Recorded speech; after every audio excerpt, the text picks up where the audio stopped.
Buen día con aquellas personas que se encuentren viendo este vídeo. El día de hoy vamos a continuar con fisiología con el capítulo número 82, donde hablaremos acerca de la fisiología femenina antes del embarazo y también hablaremos sobre las hormonas femeninas.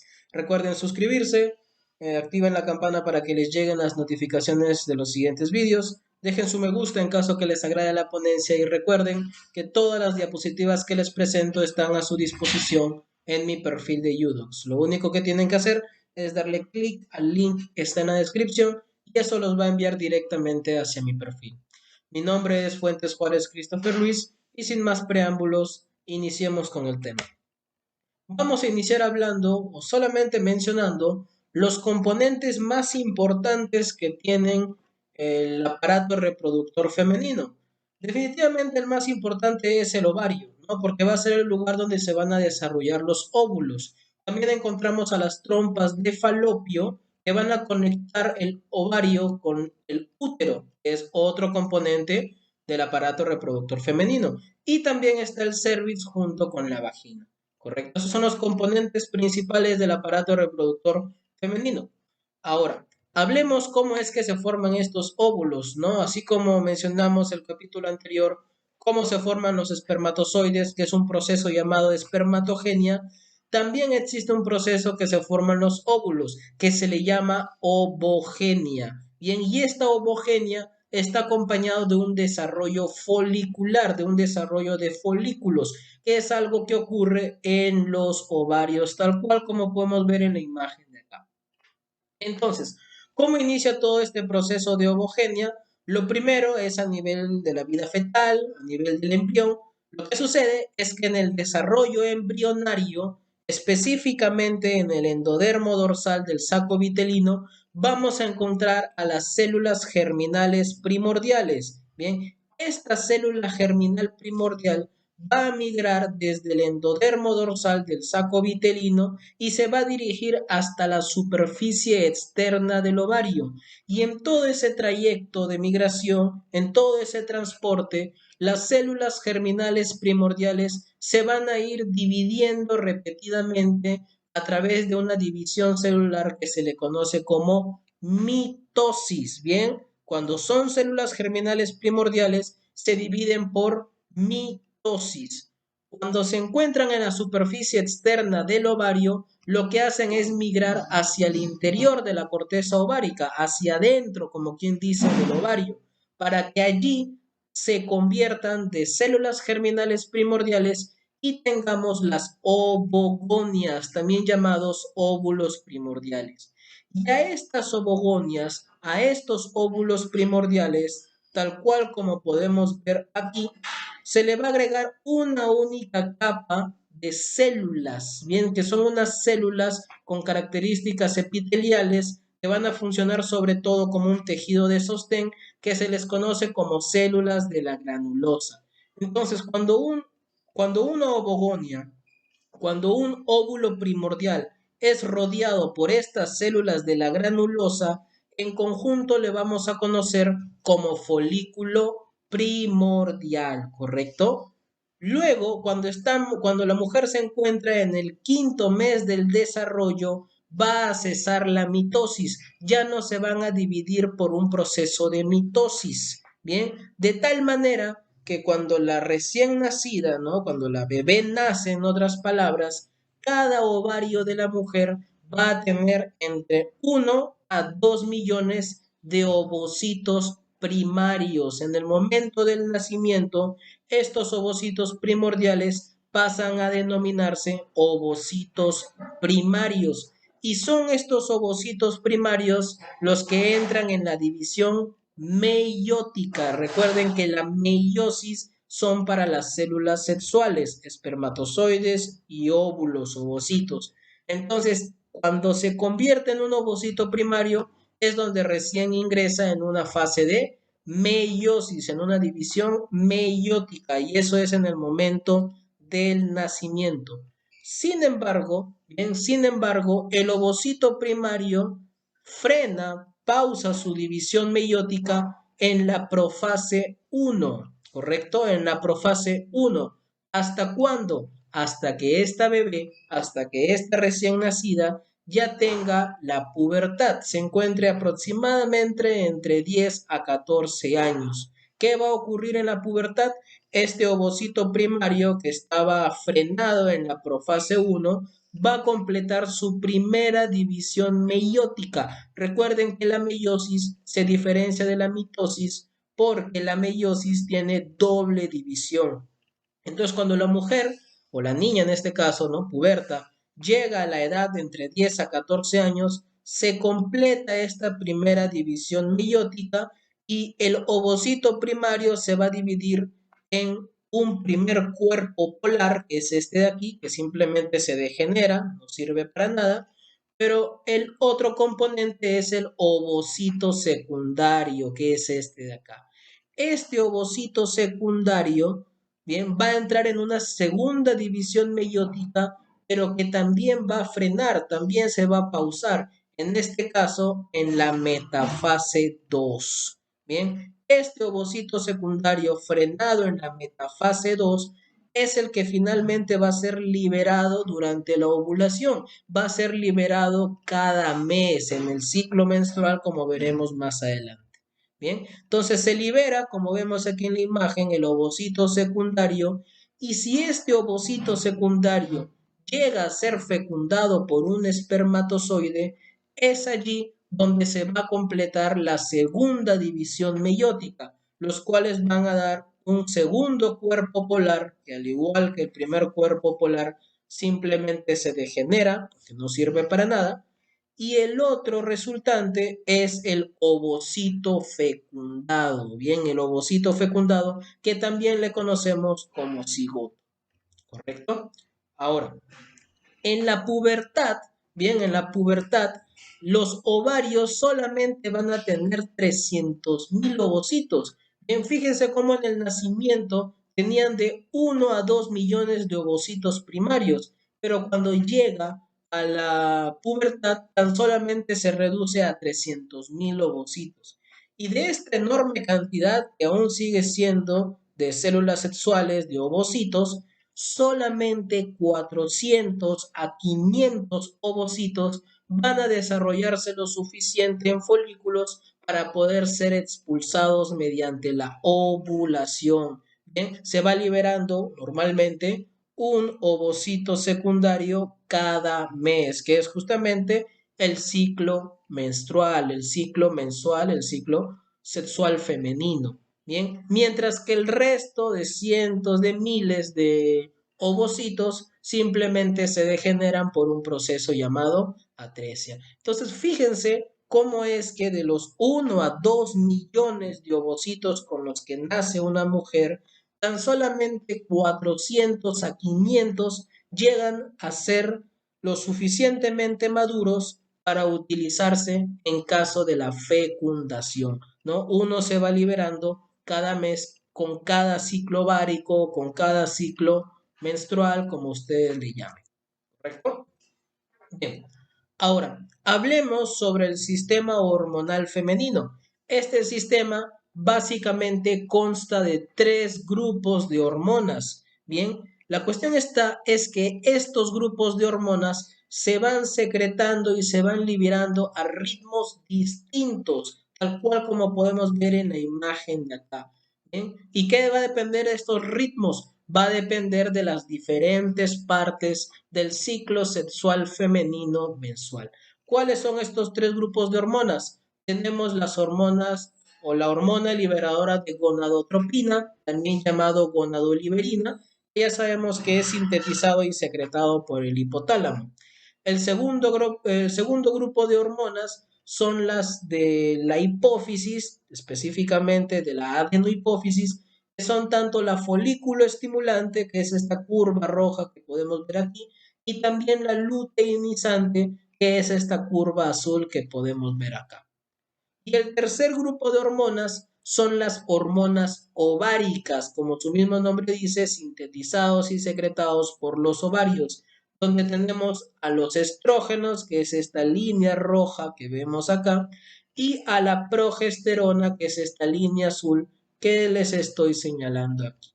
Entonces, si se dan cuenta, ¿no? Sobre todo estos cuatro últimos, tanto los estrógenos, la progesterona, la hormona folículo estimulante y luteinizante, tienen formas diferentes en sus curvas, porque sus ritmos de secreción, sus ritmos de síntesis y liberación va a depender en qué parte del ciclo mensual se encuentre la mujer. Entonces, hablemos justamente de este ciclo ovárico mensual y también de las funciones de las hormonas gonadotropas, es decir, la folículo estimulante y la luteinizante.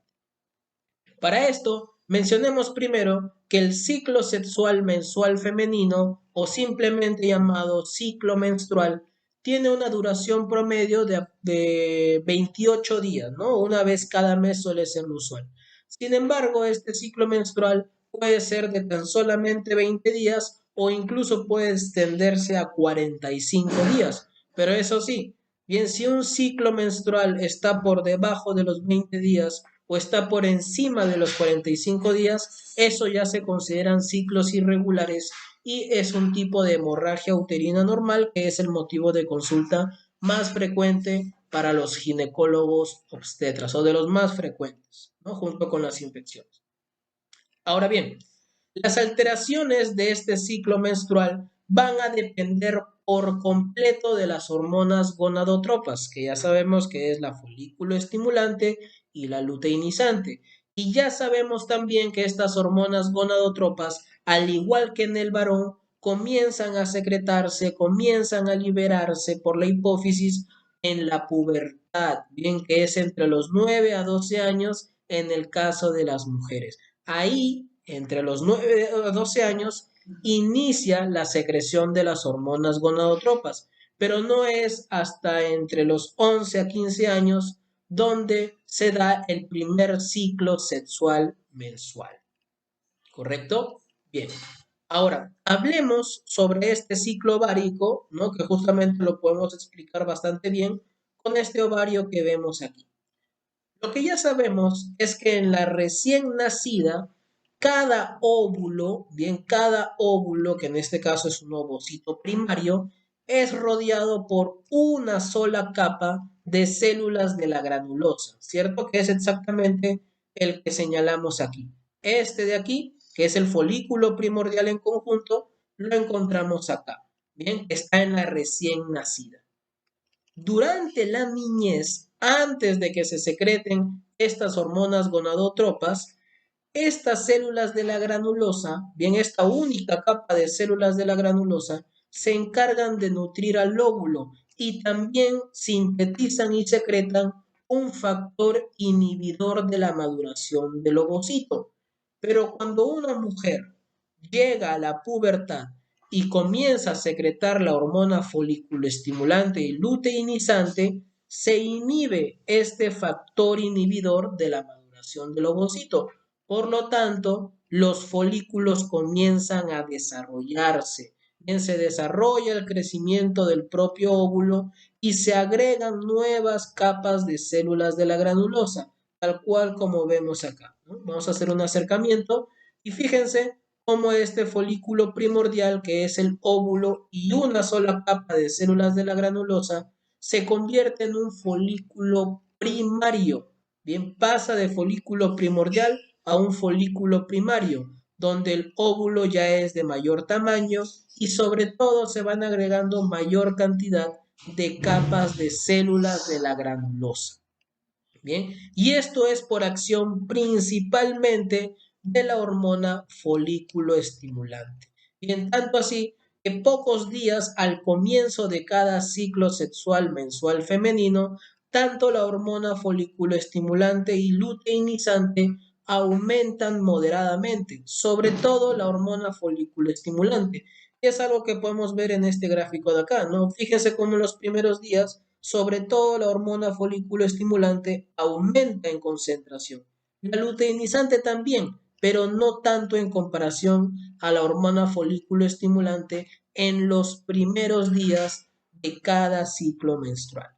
Bien, la hormona folículo estimulante va a ser clave, va a ser muy importante en estos primeros días, porque ¿qué va a hacer? va a agarrar a estos folículos primarios, aproximadamente de 6 a 12 folículos primarios cada mes. ¿Para qué? Para inducir una proliferación rápida. ¿De qué cosa? De las células de la granulosa. Incluso van a añadirse otro tipo de células, que son unas células fusiformes que provienen del intersticio ovárico. Este nuevo tipo de células lo que hace es rodear a las células de la granulosa para formar una segunda masa, una segunda o un segundo tipo de capa de células que se les conoce como la teca. Bien, entonces está el ovocito en todo el centro, rodeado por múltiples capas de células de la granulosa y a su vez este está rodeado por la teca, que son células fusiformes derivadas del intersticio ovárico. Bien, esta teca la podemos dividir o subdividir en dos capas. Tenemos la teca interna, que se encarga de secretar hormonas sexuales esteroides, que son los estrógenos y la progesterona, y tenemos a la teca externa, que es un tejido conjuntivo vascularizado. Bien, ambas capas son muy importantes, como iremos mencionando más adelante. Después de que se forma la teca, lo siguiente al desarrollo de los folículos es que las células de la granulosa comienzan a secretar un líquido que se llama líquido folicular, que va a ser un líquido que tiene alta concentración de estrógenos, ya sea por síntesis de las propias células de la granulosa, junto con las células de la teca interna. Entonces van a formar este líquido folicular que lo vemos aquí, los cuales o el cual va a provocar que aparezca una cavidad que se le llama antro, y es justamente lo que vemos en la imagen de acá, ¿no? Las células de la granulosa con la teca interna van a producir este líquido folicular rico en estrógenos que van a formar esta cavidad que se llama antro. Y cuando aparece este antro, el folículo primario pasa a denominarse folículo antral, ¿correcto? El folículo antral. Estos folículos antrales comienzan a tener un crecimiento muy acelerado, aumentan bastante de tamaño y pasan a denominarse luego en un folículo vesicular. Sin embargo, de estos 6 a 12 folículos vesiculares que se desarrollan cada mes, hay uno de estos 6 a 12 folículos que crece más que el resto, ¿bien? Que llega a tener un diámetro incluso de 1 a 1,5 centímetros de diámetro, que es algo bastante grande. Entonces, ese folículo vesicular que crece con mayor cantidad, mayor rapidez en comparación a los otros folículos vesiculares, bien, ese folículo vesicular que crece más que el resto se le llama folículo maduro o también llamado folículo preovulatorio, que es este de aquí. Bien, de tal manera que 14 días después del comienzo de la menstruación, es decir, en este punto exacto de la gráfica de aquí, bien, el folículo maduro, que hasta ese punto ya se ha formado, ¿no? Gracias a la acción de la hormona folículo estimulante, este folículo maduro comienza a hincharse con rapidez, incluso forma una pequeña zona del centro de la cápsula folicular que se le llama estigma. Bien, que lamentablemente no lo muestra en la imagen de acá, pero este estigma forma como una protuberancia en la corteza del ovario, como si fuese un pezón, ¿cierto? Y este pezón, esta protuberancia que forma el estigma, se va a llenar de líquido folicular, que es la que producen las células de la granulosa. ¿Hasta cuándo? Hasta que la pared del ovario sufra una gran rotura, tal cual como vemos acá. Y esta rotura, tanto del folículo maduro como de la corteza del ovario, van a provocar que salga el ovocito, bien, el ovocito secundario. Pero este ovocito secundario no sale solo, bien, sale con un líquido viscoso, que es estas gotitas que vemos acá, y también sale con células de la granulosa, que van a rodear a este óvulo que se libera y que cuando se libera este óvulo estas células de la granulosa pasan a denominarse corona radiada. ¿Bien? Y todo este proceso de la rotura y liberación del ovocito se le conoce como la ovulación, el cual ocurre 14 días después del comienzo de la menstruación, tal cual como vemos en el gráfico de acá. Esta línea representa la ovulación, que es la expulsión del ovocito secundario con la corona radiada y demás. Ahora bien, si se dan cuenta en el gráfico, 2 días antes de la ovulación, fíjense cómo la curva de la hormona luteinizante, esta curva azul, aumenta muchísimo, ¿cierto? Porque de eso se encarga la hormona luteinizante, se encarga de estimular la ovulación. ¿Bien? ¿Cómo lo hace? Por un lado, la hormona luteinizante provoca que la teca externa, que es este tejido conjuntivo vascularizado, libere enzimas proteolíticas, ¿no?, de los lisosomas. Y estas enzimas van a ayudar a disolver la pared de la cápsula folicular, esa protuberancia que se llega a hinchar, ¿no? Entonces debilita la pared de tal manera que cuando se llena de líquido folicular va a sufrir una gran rotura. Bien, además, la hormona luteinizante va a producir nuevos vasos sanguíneos que van a secretar prostaglandinas. No vayan a confundir la palabra prostaglandinas con progesterona. Son dos cosas distintas. En este caso, las prostaglandinas van a inducir vasodilatación en los tejidos foliculares y por lo tanto una tumefacción en esta zona donde va a ocurrir la rotura.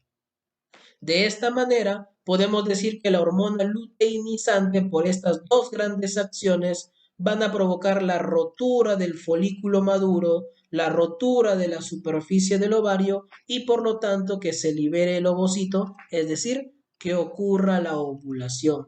Por eso, si es que vamos a este gráfico, fíjense cómo la hormona luteinizante aumenta mucho días anteriores a la ovulación, que es el día número 14. ¿Bien?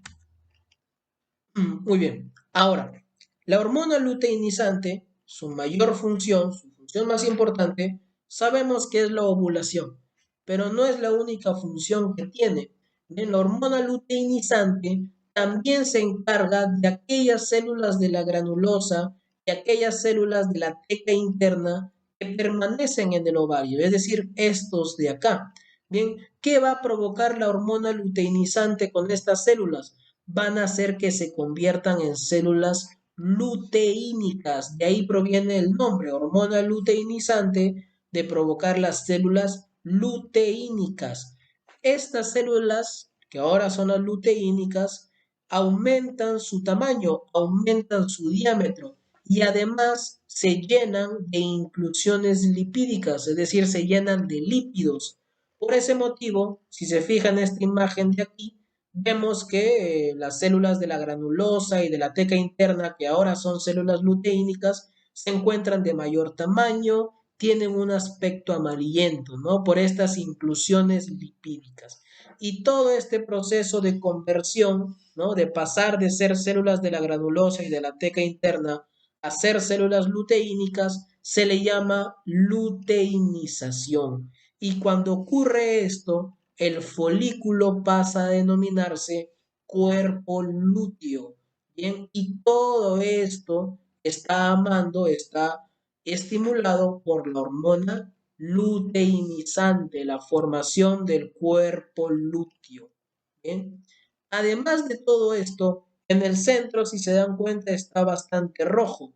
Bien, ¿por qué? Porque la hormona luteinizante en el cuerpo lúteo va a provocar una neovascularización bien desarrollada, es decir, que se formen bastantes vasos sanguíneos. Por eso podemos ver que en el centro está bastante rojo, mientras que a los alrededores está amarillento, justamente por esas inclusiones lipídicas. Entonces, este cuerpo lúteo, que tiene aproximadamente 1.5 a 2 centímetros de diámetro, van a alcanzar su desarrollo de 7 a 8 días después de la ovulación, es decir, aproximadamente en el día 21 o 22. Después del día 21, del día 22, este cuerpo lúteo comienza a involucionar. ¿Bien? ¿Por qué motivo? Porque la hormona folículo estimulante y sobre todo la hormona luteinizante bajan a niveles mínimos, tal cual como vemos acá.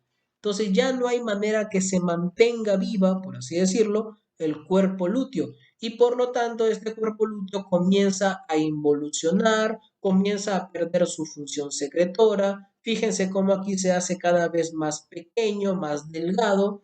¿Hasta cuándo? Hasta 12 días después de la ovulación, que es aproximadamente el día 26 del ciclo menstrual, aquí, donde vemos que los niveles de la hormona luteinizante son casi nulos. ¿Bien? Y así continúa la involución de este cuerpo lúteo hasta que se convierte en el cuerpo albicans, que es este de acá.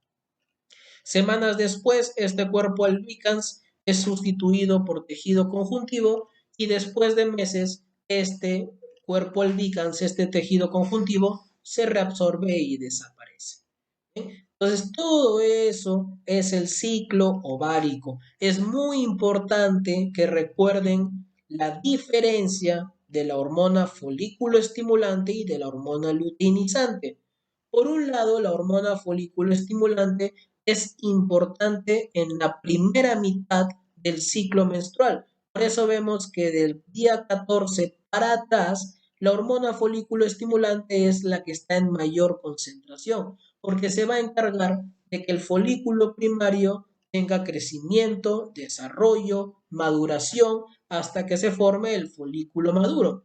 Pero es en el día 14 o 2 días antes en donde la hormona luteinizante gana protagonismo, se eleva bastante, porque es ahí donde debe ocurrir la ovulación, la formación del cuerpo lúteo, y de ahí en adelante, si es que no ocurre la fecundación, si es que no se embaraza la mujer, tanto la hormona folículo estimulante como la luteinizante bajan a niveles mínimos. Esto va a hacer que se involucione el cuerpo lúteo, se forme el cuerpo albicans y luego de meses sea reabsorbido. Todo eso es el famoso ciclo ovárico mensual y su relación que tiene con las hormonas gonadotropas. Ahora, hablemos sobre las funciones de las hormonas ováricas, que es los estrógenos y la progesterona. Debemos saber primero que las células de la granulosa, ¿cierto? Estas células de acá, estas múltiples capas de células de la granulosa, desarrollan un extenso retículo endoplásmico liso y son estas células de la granulosa las encargadas de secretar tanto progesterona y estrógenos. Pero para esto necesitan recibir andrógenos, necesitan recibir androstenodiona y testosterona. ¿Y quiénes les van a brindar estos andrógenos? Las células de la teca interna. Bien, pero Doc, usted nos dijo que la testosterona es la hormona masculina. ¿Por qué entra a tallar aquí en la mujer? Lo que sucede es que las células de la granulosa tienen una enzima que se llama aromatasa. Esta enzima aromatasa va a captar a estos andrógenos, va a captar a la androstenodiona y a la testosterona para recién convertirlos en estrógenos. Entonces, la síntesis de las hormonas femeninas termina siendo un proceso más complicado, de mayor desarrollo en comparación a la hormona masculina que es la testosterona. Y todo esto es gracias a quién? A la enzima aromatasa, que donde se encuentran en las células de la granulosa. Bien, ahora, en la mujer no gestante, porque estamos hablando de la fisiología femenina en una mujer que no está embarazada, los ovarios secretan cantidades importantes de estrógenos que sirven para la proliferación y el crecimiento de células específicas del cuerpo y también nos sirven, o les sirven a las mujeres, mejor dicho, para el desarrollo de caracteres sexuales secundarios femeninos. Ahora bien, mucha gente no entiende o tiene el mal concepto de creer que el estrógeno es una hormona, ¿bien? Pero el estrógeno más bien es el conjunto, es un conjunto de hormonas que Son tres tipos de estrógenos principalmente.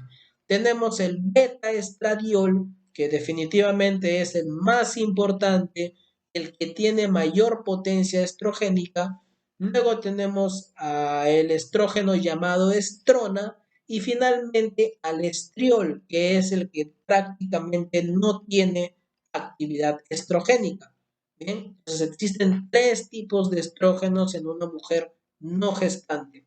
El estriol, que es el casi inactivo, la estrona y definitivamente el estrógeno más importante es el beta-estradiol, es el que tiene mayor potencia estrogénica. Y por otro lado, el principal gestágeno es la progesterona. Esta progesterona es importante porque va a preparar al útero para la gestación en caso de que ocurra una fecundación y también prepara las mamas para la lactancia. Y ese es el gran motivo por el cual tiene ese nombre, progesterona, porque va en pro, va en favor de la gestación, ¿no? Progesterona. ¿Se entiende? Se encarga de preparar al cuerpo de la mujer en caso de que haya una gestación, de que inicie un embarazo. Es la progesterona donde toma la importancia allí. Por ese motivo, la progesterona en mujeres no embarazadas solamente las vamos a encontrar en cantidades significativas en la segunda mitad de cada ciclo ovárico, ¿no? Por eso, si vamos nuevamente a esta gráfica, miren cómo en los primeros 14 días hay niveles casi nulos de la progesterona, pero después de la ovulación, después del día 14, es donde toma total protagonismo la progesterona. Y además, esta curva también se explica porque la progesterona es sintetizada y secretada por el cuerpo lúteo. Bien, y el cuerpo lúteo sabemos que se forma después de la ovulación, es decir, después del día 14. Bien, ahora, las hormonas ováricas, los estrógenos y las progesteronas, al igual que las hormonas de la corteza suprarrenal, son esteroides. El simple hecho de que sean esteroides nos dan a entender que son sintetizadas a partir del colesterol. Y es justamente lo que vemos en la imagen de acá. El colesterol primero va a producir pregnenolona y la progesterona, luego por acciones de otras enzimas van a darnos la androstenodiona y la testosterona y como mencionamos anteriormente, esta androstenodiona y testosterona que va a sintetizar la teca interna van a pasar a las células de la granulosa, los cuales tienen la enzima aromatasa y van a convertir a estos andrógenos en los estrógenos, que ya sabemos que es el estriol, la estrona y el estrógeno más importante que es el beta-estradiol. Bien, ahora, tanto los estrógenos como la progesterona van a viajar por la sangre unidos a proteínas transportadoras. El más importante en este caso es la albúmina, pero también está la participación de globulinas específicas transportadoras. Para su metabolismo y posteriormente su eliminación, debemos mencionar al hígado. En el hígado se encarga de conjugar a los estrógenos para formar glucurónidos y para formar sulfatos, cuya quinta parte de los glucurónidos y de los sulfatos van a excretarse a través de la bilis, es decir, a través de las heces fecales. Y el resto, que es la gran mayoría, va a eliminarse a través de la orina. Esa es una manera en cómo el hígado, bien, disminuye los niveles de estrógeno, metaboliza a los estrógenos. Porque una segunda manera es disminuir la potencia estrogénica. ¿Y cómo lo hace? Lo que sucede es que el hígado va a agarrar a los estrógenos de mayor potencia, que es el estradiol y la estrona, y los va a convertir en el estrógeno que prácticamente no tiene potencia estrogénica, que es el estriol. Entonces, el hígado es muy importante para el metabolismo de estrógenos, es muy importante para eliminar los estrógenos, bien, para metabolizar, conjugar los estrógenos y también es muy importante para disminuir la potencia estrogénica. Por ese motivo, pacientes que tienen cirrosis hepática, pacientes que tienen insuficiencia hepática, no van a poder metabolizar correctamente los estrógenos. Entonces van a ser personas con un hiperestrogenismo. Y esto es bastante interesante o importante, sobre todo en los varones. Bien, un hombre, un varón que tiene cirrosis hepática, que tiene algún grado de insuficiencia hepática aguda o crónica, no va a metabolizar correctamente los estrógenos, no va a poder eliminar correctamente los estrógenos. Entonces va a ser un hombre con exceso de estrógenos, con un hiperestrogenismo. El problema de esto es que estos pacientes pueden llegar a desarrollar ginecomastia. Bien, la ginecomastia es el aumento del tamaño de las glándulas mamarias en un hombre. Bien, y suele ser una ginecomastia bilateral, es decir, en ambas mamas de los hombres. Bien, incluso suele ser doloroso. Bien, y puede ser consulta para médicos internistas o endocrinólogos, sobre todo, o gastroenterólogos incluso.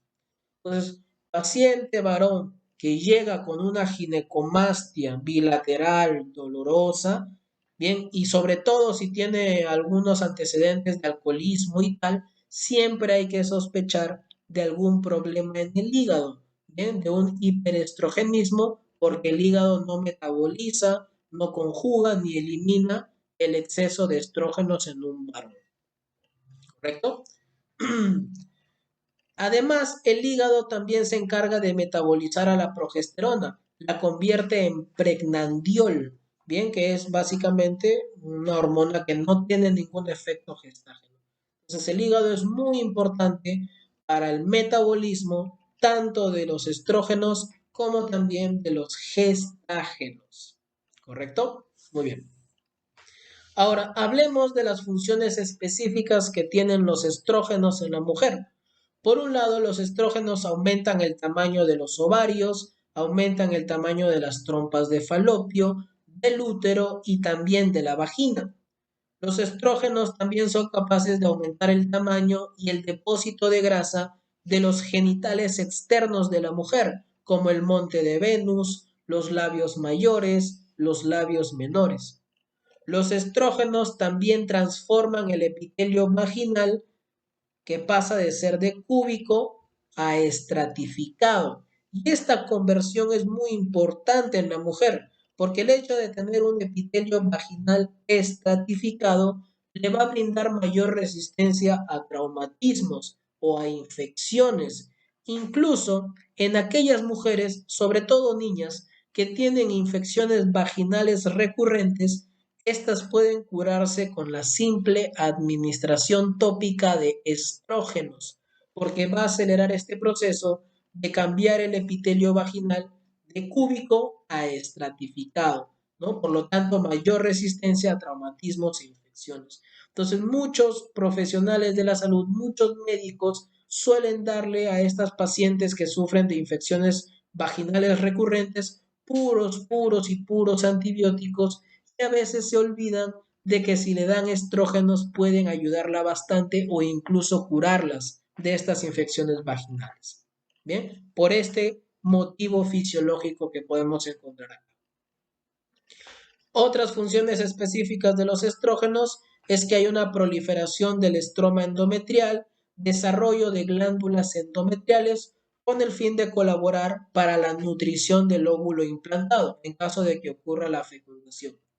Los estrógenos también facilitan la actividad de los cilios a nivel de las trompas de falopio. Bien, recuerden que los cilios tienen un movimiento de vaivén, es decir, un movimiento de barrido, en este caso en dirección al útero. Entonces, los estrógenos, de manera directa o indirectamente, van a apoyar a que el óvulo fecundado se movilice hacia el útero, bien, pase de las trompas de falopio hacia el útero. Bien. Otras funciones específicas que tienen los estrógenos es que también inician y solamente inician el crecimiento de las mamas y del aparato reproductor de la leche. Además, también aportan en el crecimiento y aspecto externo de las mamas femeninas maduras. Otra función específica muy importante de los estrógenos es que inhiben la actividad osteoclástica en los huesos. Recuerden que los osteoclastos hacen la resorción de hueso. En otras palabras, se comen el tejido óseo, ¿cierto? Entonces, si los estrógenos inhiben a las células que se comen el tejido óseo, indirectamente lo que hacen es estimular el crecimiento óseo. Por eso, aquellas mujeres en menopausia o posmenopausia, donde ya no tienen niveles de estrógenos, pueden llegar a tener problemas de osteoporosis o de osteopenia. Bien, incluso un porcentaje de mujeres llega a ser tanta la osteoporosis donde necesitan una terapia de reemplazo hormonal, darle estrógeno a través de medicamentos. Bien, ahora bien, en la niña, en la puberta y en la adolescente, estimula el crecimiento óseo. Sin embargo, va a provocar la fusión temprana de las epífisis con las diáfisis. Recuerden que en los huesos las epífisis son los extremos, mientras que las diáfisis son los del centro. Y entre la diáfisis y la epífisis, en las niñas, en las pubertas y adolescentes, vamos a encontrar cartílago, el cartílago del crecimiento. Entonces los estrógenos, si bien estimulan el crecimiento óseo, van a hacer que la epífisis con la diáfisis se peguen más rápido y por lo tanto, por mayor cantidad de estrógenos que haya, por mayor cantidad de hormonas del crecimiento que haya, ya no va a poder crecer más la mujer. Por ese motivo, socialmente, ustedes habrán escuchado alguna vez que siempre dicen que las niñas crecen más rápido que los niños. Si nosotros agarramos a una niña de 11 años y a un niño de 11 años, bien, y los vemos en el pasar de los años, nos vamos a dar cuenta que las niñas van a crecer más rápido que los niños. Bien, las niñas suelen ser más altas que los niños. Bien, pero cuando estas mismas dos personas ya tienen 18, 17, 19 años, el varón va a terminar superando en estatura a la mujer. Porque si bien la niña o la mujer crece más rápido, el niño, el varón, el hombre crece por más tiempo. Y es porque en la mujer hay una fusión temprana de la epífisis con la diáfisis por acción de los estrógenos.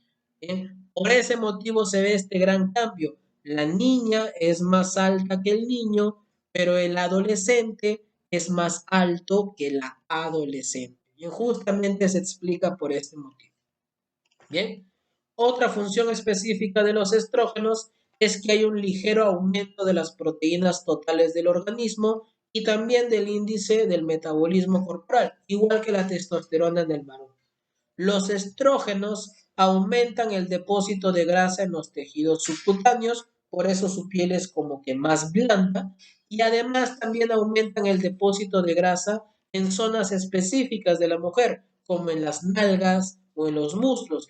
Y esto es lo que justamente le da las características de la figura femenina, en el caso de la mujer, ¿cierto?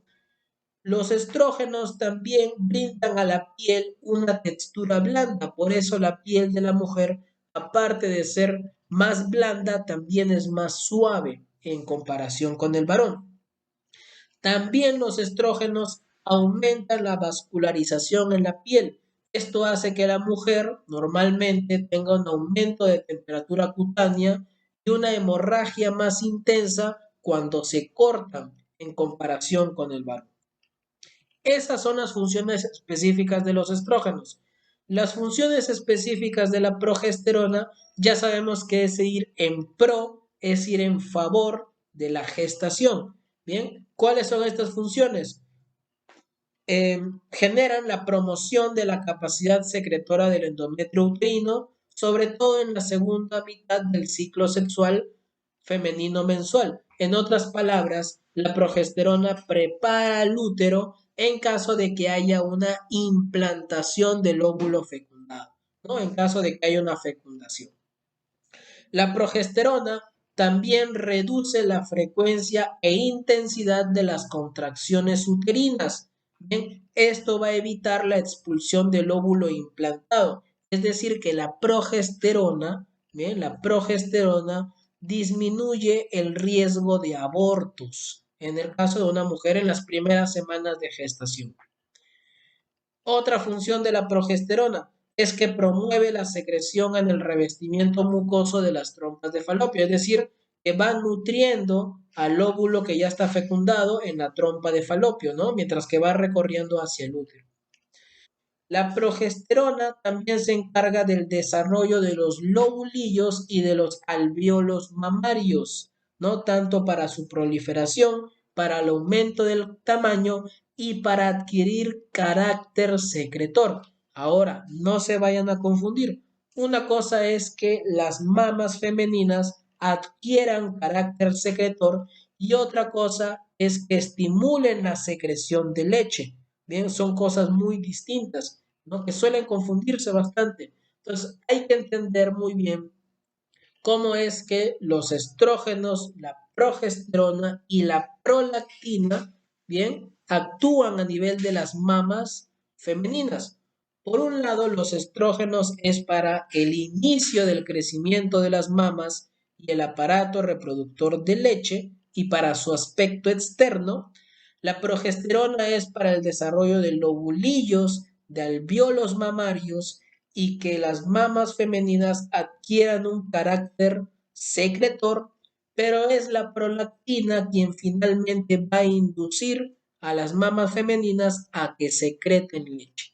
Ya son tres cosas distintas donde cada una de estas tres hormonas tiene funciones diferentes. Bien, los estrógenos, la progesterona y la prolactina. Bien. Ahora, hablemos sobre el ciclo endometrial. Bien, el ciclo endometrial, que es lo que vemos en la imagen de aquí, el cual consta de tres fases. Tenemos la fase proliferativa, la fase secretora y la fase menstrual. Por un lado, la primera es la fase proliferativa, que es este que vemos acá, que también se le conoce como fase estrogénica. ¿Por qué? Porque miren la curva de estrógeno cómo es que se eleva bastante en esta fase, en la fase proliferativa. Y si se dan cuenta, esta curva que vemos acá de color rojo es la misma curva que está en esta gráfica de acá.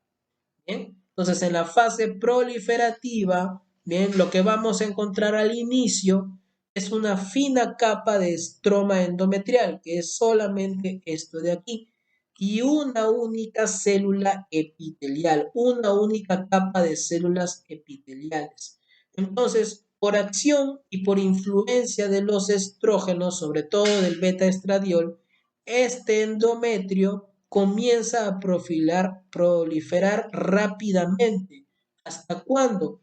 Hasta el día de la ovulación, hasta el día 14 del ciclo menstrual. Hasta ese punto, el endometrio ya se ha engrosado tanto que llega a tener de 3 a 5 milímetros de espesor.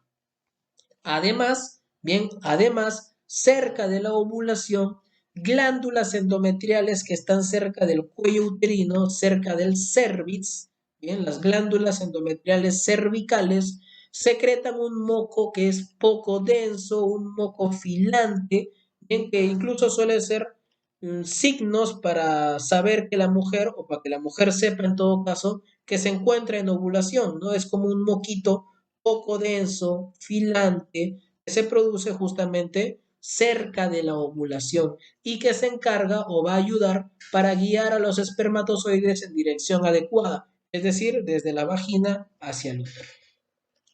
Luego, la segunda fase del ciclo endometrial es la fase secretora, también llamada fase progestacional. ¿Por qué? Porque aquí toma protagonismo la progesterona. Bien, la progesterona lo que va a provocar aquí es una tumefacción y desarrollo secretor del endometrio. Además, las glándulas se hacen más tortuosas, los vasos sanguíneos que encontramos acá también se hacen más tortuosos, aumenta el aporte de sangre a todo este endometrio, hasta una semana después de la ovulación, aproximadamente en el día 21 o 22, donde incluso el endometrio va a engrosarse más, va a pasar de tener de 3 a 5 milímetros a tener de 5 a 6 milímetros de espesor. Eso ocurre en la fase secretora y es toda la preparación para poder recibir a un óvulo que ha sido fecundado en caso de que lo haya hecho.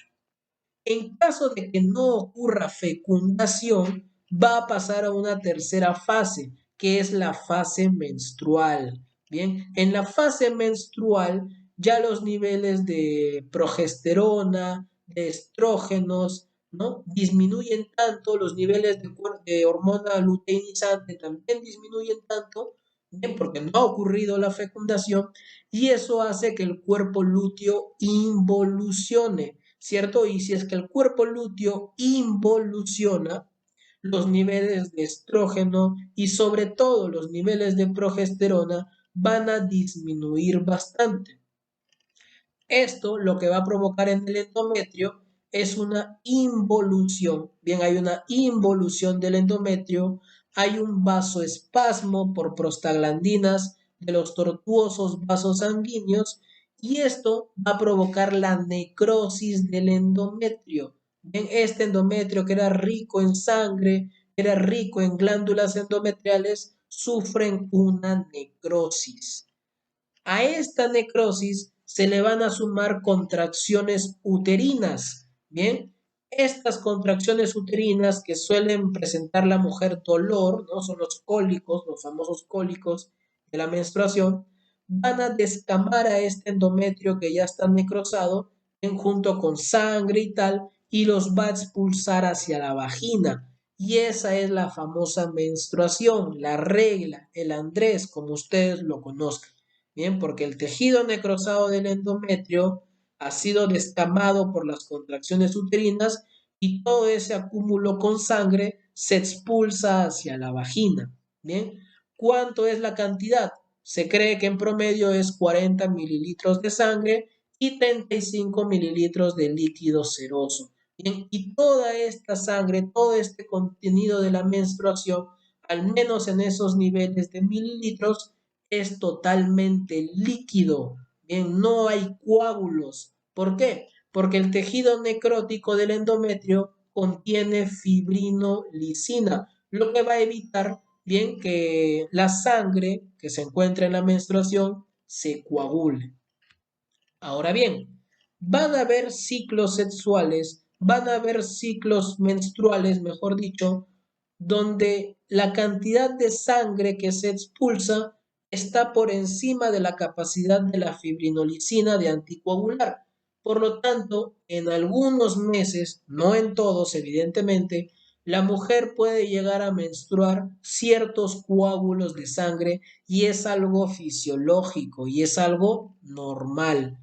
Ahora, si este problema, esta coagulación, estos coágulos aparecen en todos los ciclos mensuales, ahí sí puede ser indicación de algún problema, alguna alteración en el ciclo menstrual, ¿correcto? Solamente en ese sentido ya lo podemos catalogar como una hemorragia uterina anormal.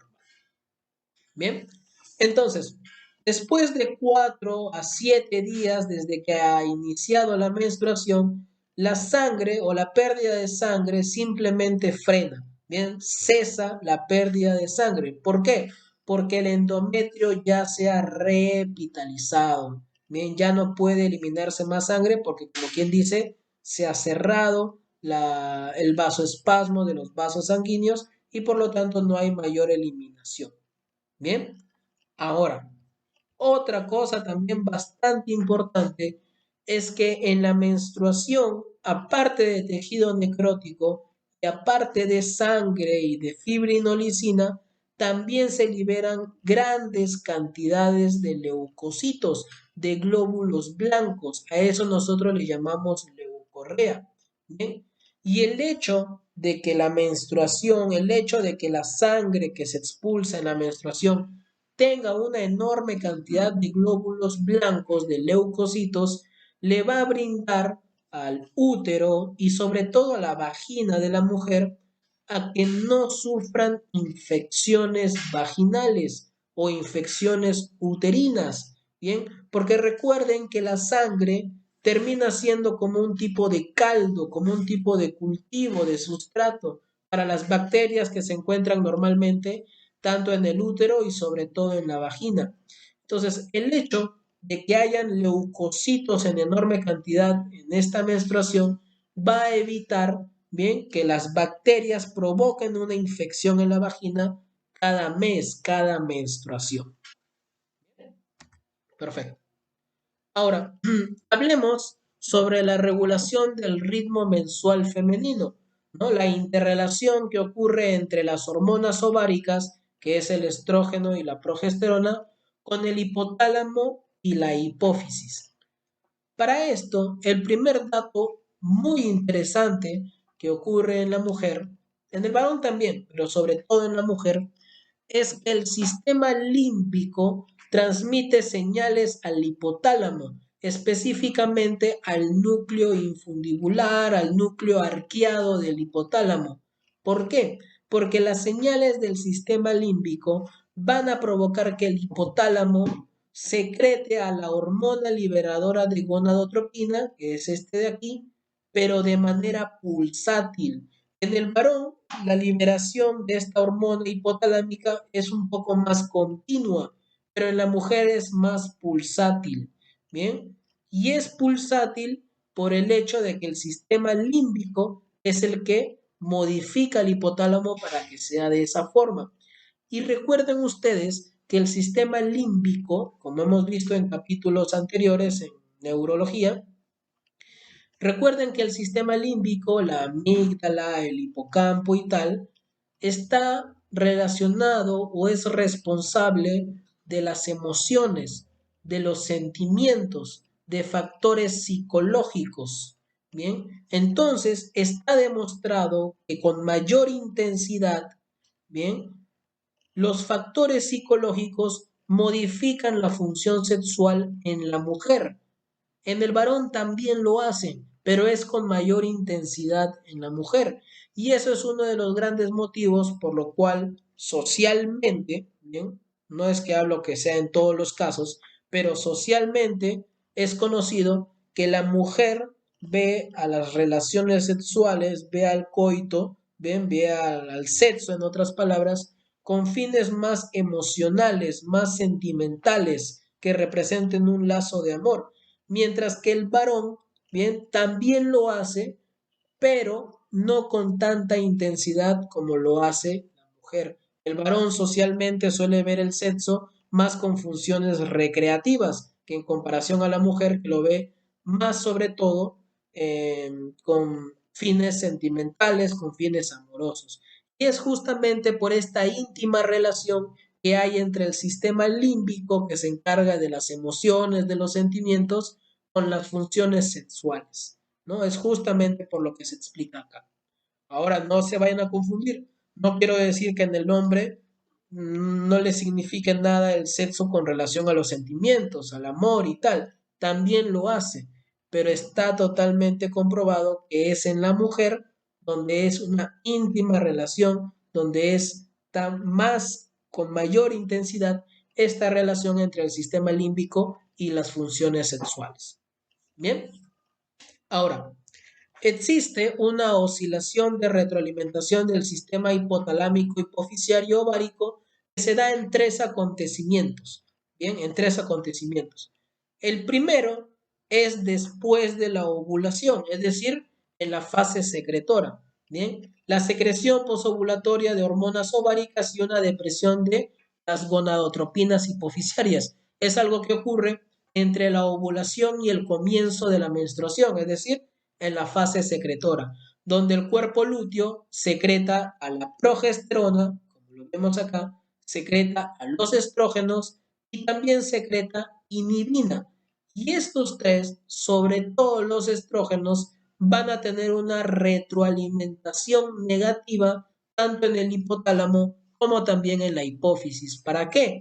Para que no se liberen o para que disminuyan los niveles de la hormona luteinizante y folículo estimulante. Entonces, en la fase secretora, los estrógenos van a provocar una retroalimentación negativa de las hormonas gonadotropas, de la luteinizante y la folículo estimulante. El segundo acontecimiento es que hay una fase del crecimiento folicular, donde 2 a 3 días anteriores a la menstruación, es decir, en la última parte de la fase secretora, el cuerpo lúteo involuciona en caso de que no haya fecundación y las hormonas caen a valores mínimos, ¿cierto? Los estrógenos, la progesterona y la inhibina caen a valores mínimos. Por lo tanto, esta retroalimentación negativa desaparece y hace que el hipotálamo, hace que la hipófisis nuevamente comience a elevar los niveles tanto de la hormona luteinizante y la folículo estimulante. ¿Hasta cuándo? Hasta días anteriores a la ovulación, donde ocurre un pico preovulatorio, tanto de la hormona luteinizante y de la folículo estimulante, donde paradójicamente el aumento de los estrógenos van a tener un efecto estimulador, es decir, una retroalimentación positiva en la adenohipófisis para que se generen aún mayores cantidades de la hormona luteinizante y la folículo estimulante, no sobre todo la luteinizante que se utiliza tanto o se necesita tanto para la ovulación. Entonces, lo que necesito que recuerden de este mensaje es que los estrógenos, bien, los estrógenos sobre todo, tienen un efecto de retroalimentación negativa para reducir los niveles de la hormona luteinizante y folículo estimulante, pero a su vez, bien paradójicamente, los estrógenos también tienen un efecto de retroalimentación positiva para más bien aumentar los niveles de la hormona folículo estimulante y luteinizante. La pregunta es, ¿en qué momento el estrógeno genera retroalimentación negativa? ¿En qué momento genera retroalimentación positiva? Eso va a depender en qué parte del ciclo menstrual, en qué parte del ciclo sexual femenino se encuentre la mujer. Si se encuentra en la fase secretora, si se encuentra después de la ovulación, ahí los estrógenos van a tener una retroalimentación negativa. Pero si se encuentran días anteriores a la ovulación, en la fase proliferativa, ahí más bien los estrógenos van a tener una retroalimentación positiva para mayores niveles de la hormona luteinizante. Entonces los estrógenos terminan teniendo doble acción de retroalimentación, tanto negativa como positiva. Bien. Ahora, como mencionamos anteriormente, el aumento gradual de la secreción de hormonas gonadotropas por la hipófisis, es decir, la luteinizante y folículo estimulante, va a iniciar recién a secretarse en el 8º año de vida, ¿no? Que es donde suele comenzar la pubertad en las mujeres, ¿bien? Y suele culminar este inicio de la secreción de estas hormonas con la primera menstruación de la mujer en su vida, que se le conoce como menarquia, que suele ser entre los 10 a 14 años. Ahora bien, un dato también interesantísimo en la mujer, bien también en el varón, pero sobre todo en la mujer, es que tanto la hipófisis como las gónadas de la mujer, que son los ovarios, bien, mientras que las gónadas en los varones son los testículos, son capaces de funcionar incluso en la niñez. No tienen que esperar la pubertad para tener la capacidad de funcionar, para tener la capacidad de generar todas estas hormonas que hemos mencionado. El problema está, bien, entre comillas, el problema está en que necesitan una estimulación hipotalámica adecuada, necesitan a la hormona liberadora de gonadotropinas. Bien, si es que no fuese por ese factor, tanto la hipófisis como los ovarios y testículos del hombre y la mujer serían capaces de secretar sus hormonas desde la niñez, desde los 5, 6, 4 años. Bien, pero es hasta que el hipotálamo libera a la hormona liberadora de gonadotropinas para que ocurra todo esto. Bien, sin embargo, se han hecho estudios experimentales ya científicamente comprobados, bien, en el cual han demostrado que el hipotálamo puede llegar a secretar a la hormona liberadora de gonadotropina en la niñez, siempre y cuando haya una estimulación correcta de alguna otra parte del cerebro. Bien, entonces, teniendo esto en cuenta, de que el hipotálamo puede ser estimulado por alguna otra parte de nuestro cerebro, nos da a entender que la pubertad, ¿bien? La pubertad significa el inicio de algún proceso de maduración en alguna otra parte de nuestro cerebro, que no es el hipotálamo, no es la hipófisis, no son los ovarios, no son los testículos. Y lo más probable es que esa otra zona del encéfalo sea el sistema límbico, ¿bien? Y recuerden que el sistema límbico se encarga de las emociones, se encarga de los sentimientos, de factores psicológicos, de factores conductuales. Entonces, creo que está más que claro, más que comprobado, la íntima relación que encontramos entre el sistema límbico y que encontramos en las funciones sexuales, tanto femeninas como también masculinas.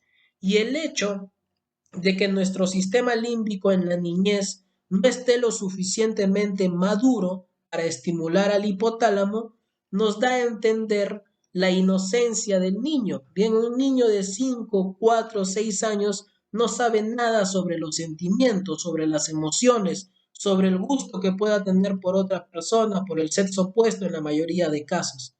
Pero cuando su sistema límbico se desarrolla, madura, es donde recién comienzan a nacerle este tipo de sentimientos, emociones, pensamientos, de ver al sexo opuesto con otros ojos, ¿no? Sentimentales, conductuales. Es ahí donde el sistema límbico estimula el hipotálamo para que vaya desarrollando sus funciones sexuales. ¿Bien? Entonces hay una íntima relación entre el sistema límbico y las funciones sexuales, ¿correcto?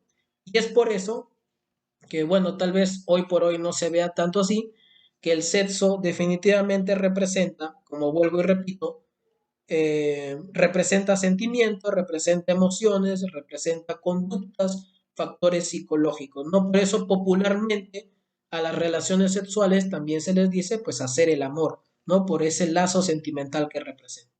Y todo eso está científicamente comprobado como o por el sistema límbico y su relación que tiene con las funciones sexuales.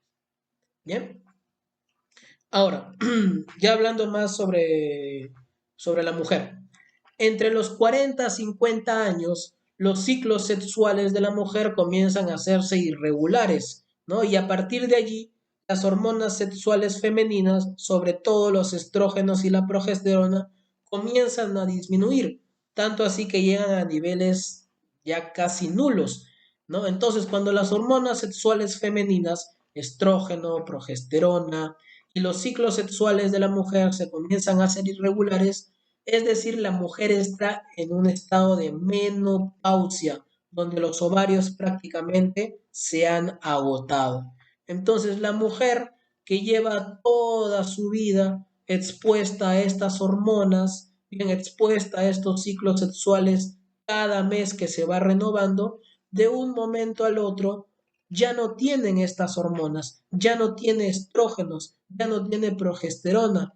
Entonces, este cambio rotundo, ¿bien?, provoca alteraciones fisiológicas en la mujer. Le provocan sofocos, es una rubefacción extrema de la piel, sensaciones psicológicas de disnea, irritabilidad, fatiga, ansiedad y también una disminución en la resistencia y en la calcificación de prácticamente todos sus huesos, es decir, osteopenia, osteoporosis. Por eso, después de la menopausia y todos estos síntomas que en conjunto le llamamos climaterio, bien, muchas mujeres llegan a optar por una terapia de reemplazo hormonal con estrógeno en medicamentos, bien, para justamente compensar esta pérdida de estrógenos que tienen las mujeres durante y después de la menopausia. Bien. Finalmente, hablemos sobre el acto sexual femenino, así como hablamos del acto sexual masculino, También toca hablar en caso de las mujeres. Bien, una diferencia al inicio del acto sexual entre el masculino y el femenino es el protagonismo que tienen los impulsos psicológicos. Bien, en el caso del varón, pensamientos eróticos, pensamiento con el sexo, pueden tener participación en las sensaciones sexuales, pero no a tanta importancia, a tanto protagonismo como lo es en el caso de la mujer. Bien, los impulsos psicológicos, los pensamientos eróticos en la mujer les da mayor sensación sexual en comparación con el hombre. Y eso es algo que ya está demostrado. Pero no solamente los impulsos psicológicos inician un acto sexual en la mujer, sino también impulsos fisiológicos con el grado de secreción de las hormonas sexuales, incluso también el momento del ciclo sexual en el que se encuentran, bien, que suele ser principalmente cuando la persona o la mujer se aproxima a la ovulación.